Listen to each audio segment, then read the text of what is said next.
I was reading a book and there was written a beautiful distinction between halal and haram. If one wants to see his earnings are halal or not, so they had given a beautiful standard to judge that. If your business, your wealth, your earnings are taking you towards your religion, are taking you towards piety, goodness, and obedience of Allah Tabarak wa Ta'ala, it means you're consuming halal earnings. This is the blessing and barakah of those halal morsels what you're consuming, which is bringing you towards righteousness, goodness. And those eat from haram and dubious wealth, they get off the track of straight path.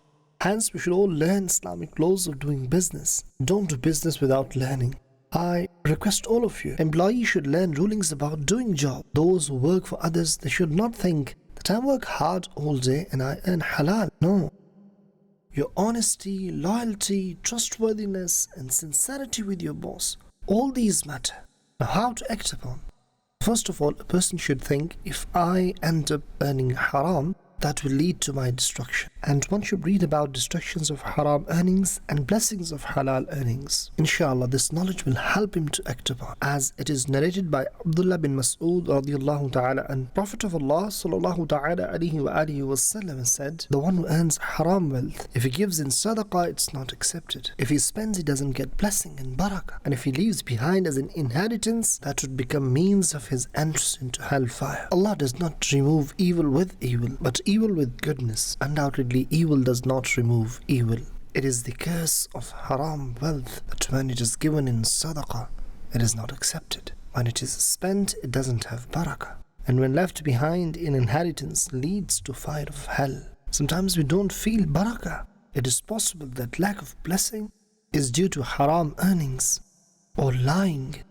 Many shopkeepers who lie to sell their products. There are many businessmen who lie. Lying is common. Selling fake products, foisting off, selling short weight products is also common. They know the bag of flour or rice is not of exact weight, but they sell.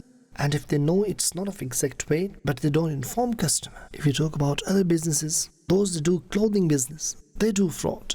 They do fraud in viewing. They do fraud in coloring. Those that do business of cement, they also do fraud. I ask you, what is this and why is this happening in our markets? That's what dawateislami is telling. Come to our gatherings, in our ijtima'at, sit down, listen, speeches, bayanat, attend zikr and dua. Reason? This refreshes our faith, gives strength to our faith. We'll distance ourselves from dishonesty. We'll have trust in Allah. We think when we will lie, we'll get business. No, you please Allah, you'll get business. We'll get what is destined for us. Our understanding is when we lie, we'll get business.